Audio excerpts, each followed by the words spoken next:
Nation, what is up? We're back with another video, and guys, I'm here to talk to you about The Batman, directed by Matt Reeves, starring Robert Pattinson, Zoe Kravitz, and Colin Farrell.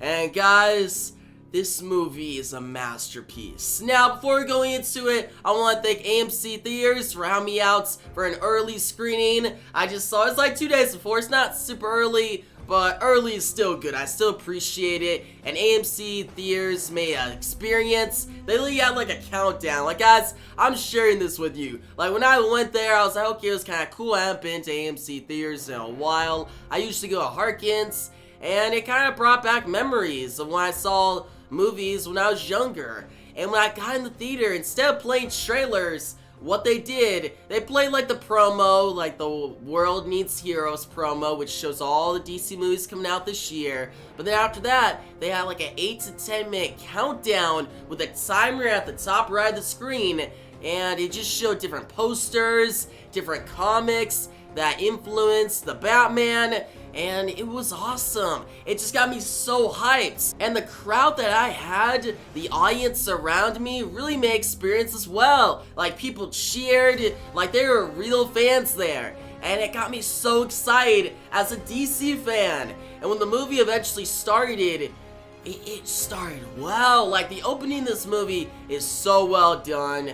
And yeah, guys, before we get into it, this is a non-spoiler review, so no spoilers. If you haven't seen the movie, don't worry, just enjoy this review, and let me tell you how great of a movie this is. First off, Robert Pattinson. Is he a good Batman? Yeah, he is. He really nails how Batman should be, how he acts, how he walks around.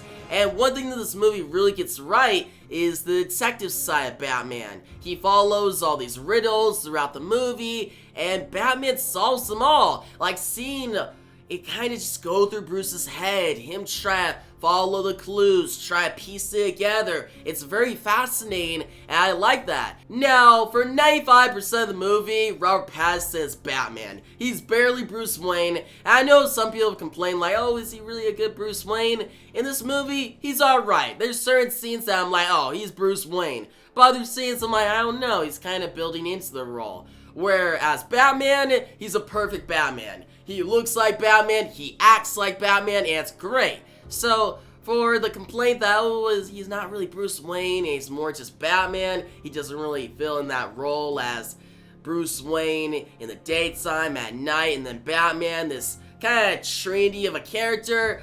Yes, that's true, he doesn't really do that yet, but I'm fine with that because the side that he does fill, the Batman, he's that for basically the entire film, so it fits. And I think it's one of these scenarios where by the end of the trilogy, or maybe next movie, he'll be a good Bruce Wayne. We're kind of building this character arc. There's a character arc where Bruce in this film, he's going after vengeance. He is vengeance. There's literally a line where he's like, I'm vengeance. And it's so dope. It's delivered very well. Like, Robert Pattinson's Batman voice is so good, and just his acting in general. Like, if anybody doubted Robert Pattinson, don't doubt no longer. Like, he proves that he can act, he proves that he can be Batman. And yeah, back to that character arc of how he's going after vengeance. He's trying to save Gotham, but by the end of the film, he realizes that vengeance may not be the answer, and he may be fighting a fight that is unwinnable. A fight that he may actually lose eventually. By the end of the film,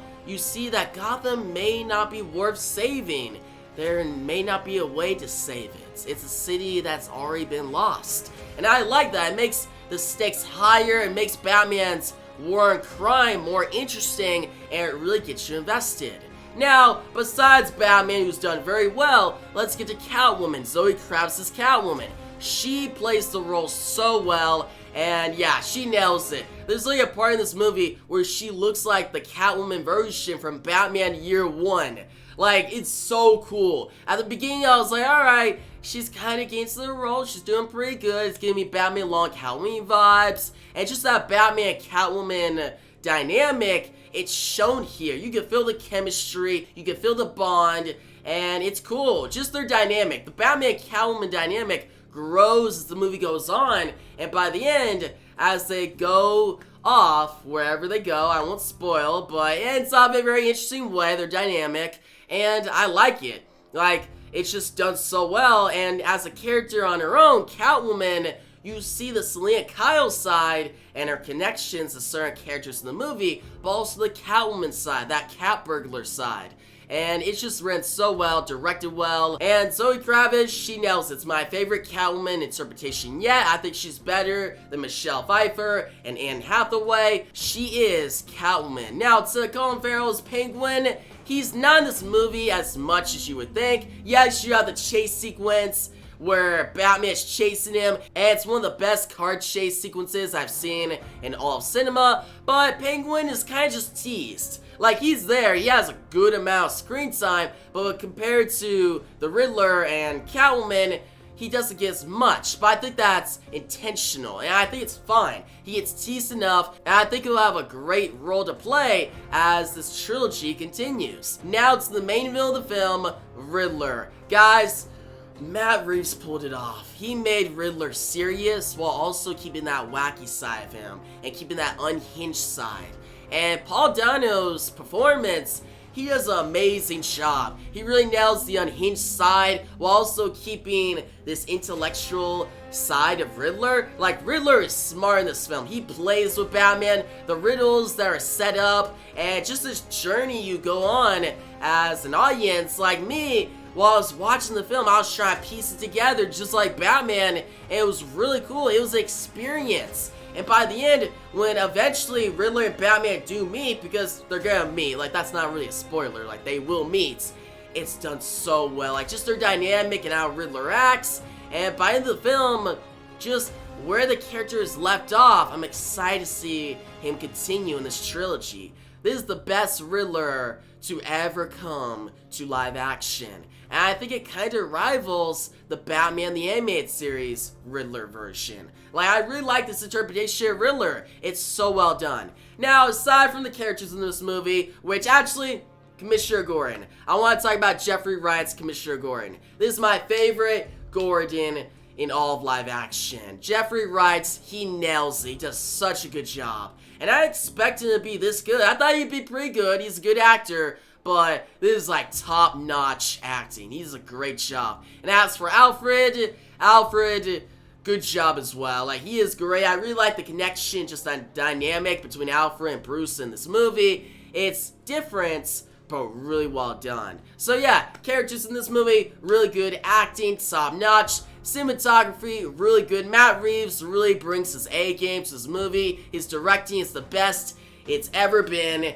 And yeah, Matt Reeves, I would trust him with any DC character. I would trust him with anything in the DC universe. That's how well of a job he does here. He really finds the balance between a comic book Batman and a realistic Batman. One thing DC movies has been struggling with in the past 10 years, you could say, is trying to find that balance between dark and light. You have the Zack Snyder films, which I really like, that are more darker and kind of like they're epic and stuff, but there's not really a lightheartedness to them, right? It's very dark. Now, the recent DC movies like Shazam, Wonder Woman 1984, Aquaman, they're very lighthearted, very fun. But one thing that has not been pulled off yet is that balance between the light, the dark, and the comic bookness of it. This movie, The Batman, it's dark, it's realistic, if anything, it's hyper-realistic. Like, there's one part where Batman's fighting thugs, and he gets hit as well. The thugs actually get a few punches on him. And I know some people may be like, oh, these thugs should be able to get a punch on Batman, he's Batman.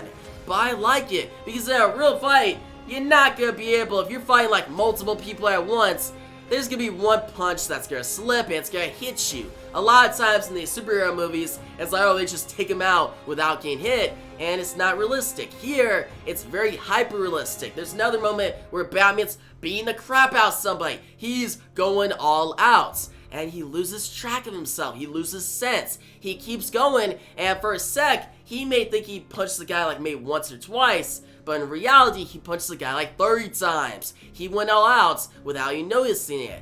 And it makes sense because at that moment, he hits himself with adrenaline. And I like it. Just the details and the realistic approach to this movie is so well done.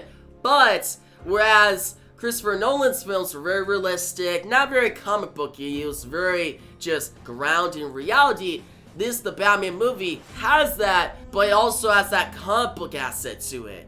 It really feels like it comes from a comic book. Certain sequences are comic booky, but also realistic. It has that balance. So I have to commend this movie for that, because that's hard to get. Just the approach and the experience that comes with this movie is amazing. So yeah, guys, if you went to this movie worried that, oh, is it gonna be too realistic?